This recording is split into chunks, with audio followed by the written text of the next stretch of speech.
In this clip, I will show you how to make dog tree Christmas ornaments.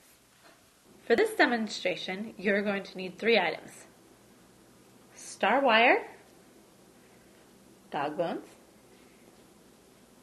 and red ribbon, or green, or white. You're going to start by taking a dog bone, and you're going to tie the star wire around the dog bone. I think the green and the silver go amazing together.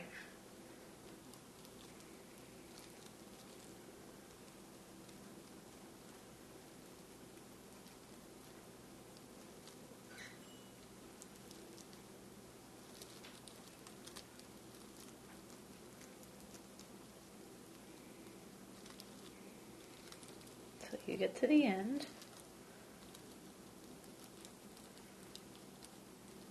And you're going to make a little hole to loop the string through.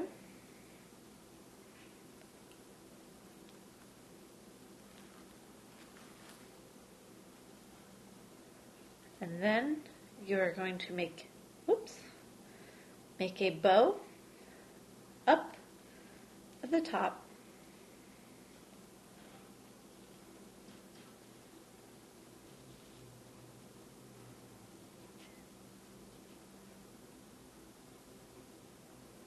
So that you have your Christmas tree dog bone ornament.